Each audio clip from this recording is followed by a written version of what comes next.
Hello students, आज मैं फिर आपके लिए एक वीडियो लेकर आया हूँ क्लास 9 की चैप्टर नंबर 10 जो कि हमारा ग्रेविटेशन है उसके एनसीईआरटी न्यूमेरिकल्स आज मैं आप लोगों को कराऊंगा।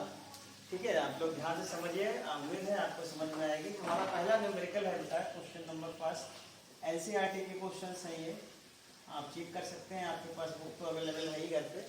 तो हमारा पहला क्वेश्चन है बेटा कि how does the force of gravitation between two objects changes when the distance between them is reduced to half? We know that the formula of gravitational force is F equals to G m1 m2 upon r square होता है। ये आप लोगों को मैं पहले ही बता चुका हूँ कि फार्मूला क्या होता है हमारा Newton's law, universal law of gravitation का बेटा G m1 m2 upon r square।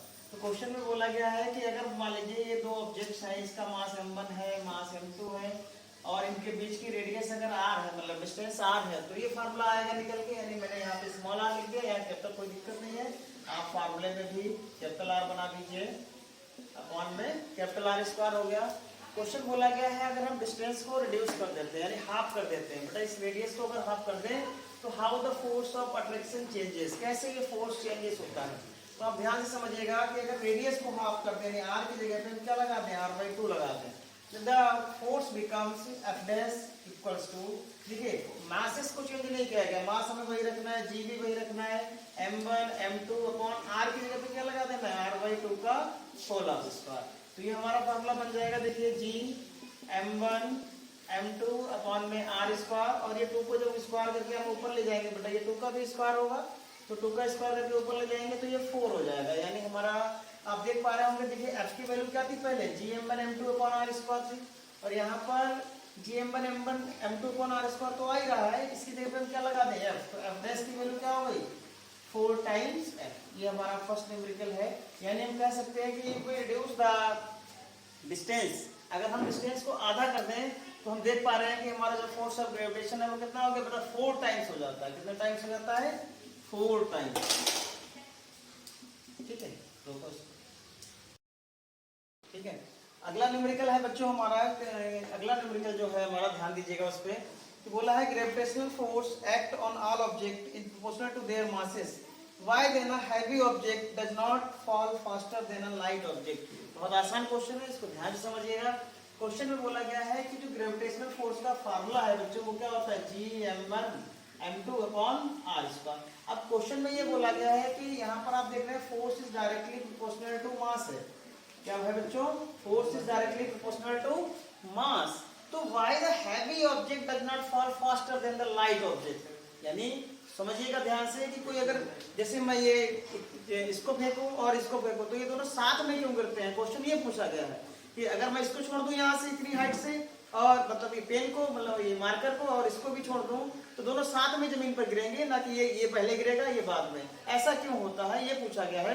तो आप इस बात को ध्यान से समझिएगा कि अगर यहाँ पे फोर्स मास के डायरेक्टली प्रोपोर्शनल है तो जो हल्की ऑब्जेक्ट है वो देर में गिरनी चाहिए और जो भारी है वो पहले गिर जानी चाहिए, लेकिन ऐसा नहीं होता है बच्चों, क्योंकि यह डायरेक्टली प्रोपोर्शनल मास भले ही है, लेकिन इन फ्री फॉल कंडीशन में, इन फ्री फॉल में क्या होता है, फ्री फॉल में जब भी कोई ऑब्जेक्ट को हम ड्रॉप करते हैं, क्या करते हैं, ड्रॉप कराते हैं, तो वो ग्रेविटी के असर से उसके ऊपर एक ही फोर्स लगता है, फोर्स ड्यू टू ग्रेविटी, उसके ऊपर वेलोसिटी का कोई असर नहीं आता। हम कह सकते हैं इसका आंसर हो जाएगा बेटा, it is independent of mass of their object. ये जो होता है मतलब जो फ्री फॉल कंडीशन में मास ऑफ ऑब्जेक्ट पे इंडिपेंडेंट रहता है। यानी जो हमारा आपने एक फॉर्मूला पढ़ा था G equals to GME upon r square, क्या आया था, GME upon r square, it is the acceleration due to gravity, acceleration due to gravity.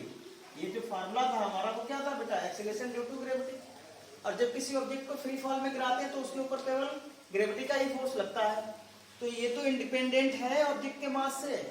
ये आपका मास ऑफ अर्थ है बच्चों, ये क्या है, मास ऑफ अर्थ। ये इंडिपेंडेंट है किसके मास से, ऑब्जेक्ट के मास से। तो हमें ऑब्जेक्ट के मास से क्या मतलब है, बात समझ में आई नहीं है, आई थिंक आ गई होगी आपको समझ में। अगर आ गई है तो लिख लीजिए। तो हम इसके नीचे एक लाइन लिख देंगे कि object is independent from mass of object, mass of object is independent from mass of force, यहाँ कह सकते हैं। ठीक है, ठीक है, तो अगर समझ में आ गया तो इसको उतार लीजिए। ठीक है, देखिए बच्चों नेक्स्ट न्यूमेरिकल है हमारा। तो नेक्स्ट न्यूमेरिकल में बोला गया है कि what is the magnitude of gravitational force between the earth and 1 kg object. आप अपनी किताब में देखिएगा, जब मैं क्वेश्चन पढ़ूं तो ऐसा नहीं है कि अपनी बुक में जरूर देखिएगा, क्वेश्चन को ध्यान समझिएगा कि what is the magnitude of the gravitational force between the earth and a 1 kg object on its surface. The mass of earth is 6 देखिए मास ऑफ अर्थ में दिया हुआ है एंड रेडियस ऑफ अर्थ दिया हुआ है। मास ऑफ अर्थ दिया हुआ है, देखिए दिमाग में 6.6 into 10 to power 24, 6 into 10 की पावर 24 किलोग्राम। और रेडियस ऑफ अर्थ आपको पता है कितना, क्वेश्चन नंबर 3 है हमारा। ये है हमारे पास 6.4 into 10, 6.4 into 10 की पावर 6 मीटर। ये हमको दिया हुआ है क्वेश्चन में। आगे इसमें हमको क्या निकालना है बेटा, फोर्स ऑफ ग्रेविटेशनल किसके बीच में, अर्थ के बीच में। और एक और ब्लॉक है जिसका मास कितना दिया हुआ है, ब्लॉक है जिसका मास दिया हुआ, मास ऑफ ब्लॉक हमें दिया हुआ 1 किलोग्राम। 1 किलोग्राम का छोटा सा ब्लॉक है, उसके ऊपर फोर्स ऑफ ग्रेविटेशन कितना लगेगा ये हमें कैलकुलेट करना है। फार्मूला होता है हमारा F = G m1 m2 upon में क्या लगा देंगे बेटा, RE का स्क्वायर।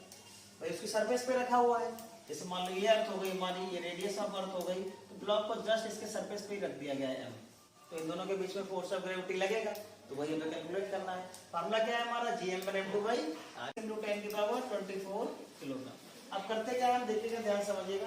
वैल्यू लगाते हैं, तो F की वैल्यू क्या है, ये G की वैल्यू लगा दी 6.67, 10 की पावर माइनस का कितना होता है 6.32 माइनस 11 हो गया, इनटू मास ऑफ अर्थ यानी कितना है बेटा 6 into 10 की पावर 24 हो गया, और m2 1 किलोग्राम है, नीचे रेडियस RE यानी ये हमारा है 6.4 into 10 की पावर 6 का स्क्वायर करेंगे। ठीक है ना, यहाँ पर RE का स्क्वायर है तो ये स्क्वायर करना पड़ेगा। देखिए इसको और सॉल्व करते हैं, तो ये हमारा आएगा 6.67 into 6 में इधर मैंने लिख दिया, ये 10 की पावर माइनस 11 है, ये 10 की पावर कितना है 24 है। बच्चों ये पावर्स को सॉल्व करने में काफी प्रॉब्लम रहती है, तो एक बार फिर से बता रहा हूँ, देखिएगा कि जहां पर बेस सेम होता है, क्या सेम होता है बेस, तो पावर अगर मल्टीप्लाई में है, जैसे 10 की पावर माइनस 11 मल्टीप्लाई 10 की पावर 24 है, तो पावर ऐड हो जाती है, क्या हो जाती है ऐड।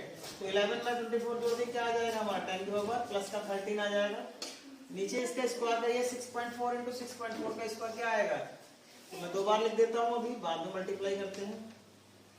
6.4 into 6.4 और 10 की पावर 6 का स्क्वायर क्या हुआ 10 की पावर 12 हो गया। तो देखिए 12 का स्क्वायर कैसे हुआ, इसकी मल्टीप्लाई हो जाती है। मान लीजिए 10 की पावर 6 का स्क्वायर है तो डायरेक्टली मल्टीप्लाई हो जाएगी, तो ये 10 की पावर 12 हो गई। इसको ऊपर ले जाएंगे, इसकी मल्टीप्लाई करिए कितना आएगा 6 7 जो 42 का 2 6 जो 36 और 4 40 का 0 कैरी 4 6 जो 36 फिर से 40.02 आएगा।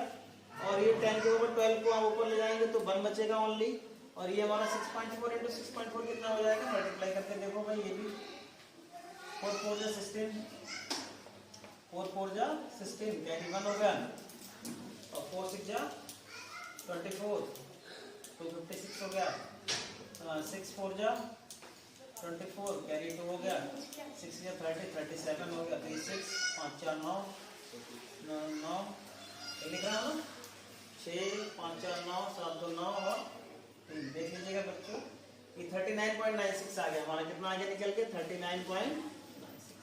अब इससे इसको जब डिवाइड करेंगे तो देखिए ये अप्रोक्स में क्या बन गया हमारा, एक बात ध्यान समझिएगा, ये इसमें मल्टीप्लाई कर दीजिए, बन गया 400.2 और नीचे बन गया हमारा 39.96। अब ये 39.96 40 ही तो है, अरे है नहीं है बच्चों 39.96, तो हमारा क्या लिख सकता हूँ, तो जो फोर्स की वैल्यू आ रही है देखो ध्यान समझो, F इक्वल टू बेटा जो 39.96 है मैं इसको मान ले रहा हूँ 40, ये 400.2 है मैं इसको अप्रोक्स में क्या मान ले रहा हूँ 400, तो हमारा आंसर आ जाएगा 400/40। राइट, तो आंसर क्या आ गया F equal to 10 Newton.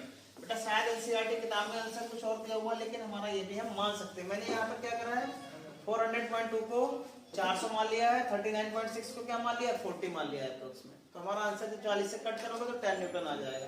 I think बात समझ में आ गई है, वीडियो पॉज करके आप 2 मिनट इसको उतार लीजिएगा, समझ में आया हो, ठीक है। फिर अगला क्वेश्चन बढ़ते हैं। देखिए अगला क्वेश्चन है बेटा हमारा क्वेश्चन नंबर 4, ध्यान से समझिएगा, मैं क्वेश्चन पढ़ता हूँ अपनी किताबों में देखेंगे, क्वेश्चन लिखा है बेटा, the earth and the moon are attracted to each other by gravitational force. मान लीजिए हमारी ये अर्थ हो गई बच्चों, ये क्या है अर्थ, और ये क्या है हमारा मून, मून है, और ये अट्रैक्टेड बाय ग्रेविटेशनल फोर्स। दोनों एक दूसरे से कैसे हैं भाई, अट्रैक्ट हैं। इनके बीच में ग्रेविटेशनल फोर्स लग रहा है, क्या लग रहा है इनके बीच में, ग्रेविटेशनल फोर्स। तो फार्मूला आपको पता है इसका, मास मान लो मास ऑफ अर्थ हो गया, ये क्या हो गया मास ऑफ मून हो गया। तो और ये डिस्टेंस कितनी है r है। तो मैं बोलूंगा फार्मूला क्या आएगा फोर्स ऑफ ग्रेविटेशनल का, तो ये फार्मूला आएगा सिंपली हमारा F equals to G mass of earth into mass of moon upon इनके बीच की डिस्टेंस यानी r का स्क्वायर। आगे बोला गया है क्वेश्चन में कि does the earth attract the moon with the force that is greater और स्मॉलर, मतलब does the earth attract the moon, जिस अट्रैक्शन से जो अट्रैक्ट कर रही है, मतलब हमारी मून, मतलब अर्थ जो है मून को अट्रैक्ट कर रही है, वो ज्यादा होगा कम होगा या सेम होगा, मतलब इनके बीच में लगने वाला फोर्स क्या होगा, ज्यादा होगा।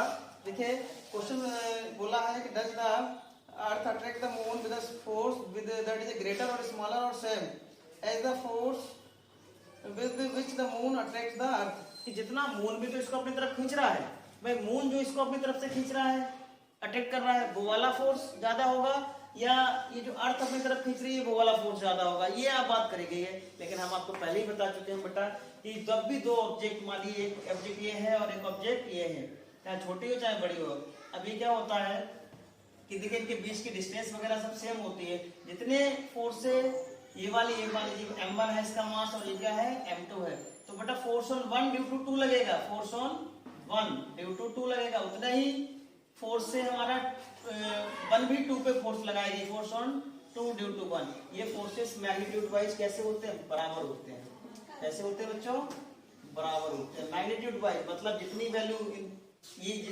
जितने फोर्स से बड़ी वाली ऑब्जेक्ट इसको अपनी तरफ खींचेगी, उतने ही फोर्स से बेटा ये भी अपनी तरफ पुल करती है। तो हम कह सकते हैं कि दोनों के बीच में जो फोर्स ऑफ अट्रैक्शन होता है वो क्या होता है, बराबर होता है। तो बेटा इनके बीच में मून, मास और मून के बीच में कैसा फोर्स लगेगा, तो आप लिख देंगे सेम फोर्स लगेगा, सेम फोर्स होगा, मतलब सेम फोर्स से अर्थ भी इसको अट्रैक्ट करेगी और मून भी सेम फोर्स से ही अट्रैक्ट करेगा। बात समझ में आ गई, ठीक है बेटा। ये क्वेश्चन है हमारा क्वेश्चन नंबर 5, देखिएगा क्वेश्चन नंबर 5, मुझे तो लग रहा है काफी आसान है। ये क्वेश्चन बोल रहा है बेटा, if the moon attract the earth, if the moon attract the earth, why does the earth not move towards the moon? if the moon attract the earth, भैया जैसे मान लीजिए ये मून, ये हमारी अर्थ है, तो मून अर्थ को अट्रैक्ट कर रहा है, सही है, भी अट्रैक्ट कर रहा है, यानी इसके ऊपर ग्रेविटेशनल फोर्स लगा रहा है, ठीक है। तो why does the earth not move towards the moon, तो अर्थ मूव क्यों नहीं कर जाती मून की तरफ। क्वेश्चन पूछ रहा है कि why does the earth not move towards the moon, अर्थ बेटा क्यों नहीं मूव करके चली जाती है, उड़ जाए ऊपर, तो ऐसा मगर नहीं होता है। तो समझिए क्यों नहीं होता है, क्योंकि मास of earth is much larger, इसका जो मास है मून के मास के कंपैरिजन में काफी ग्रेटर है। मास ऑफ अर्थ हम कह सकते हैं कि मास of earth greater then mass of moon, that's why it not attract towards the, not move towards the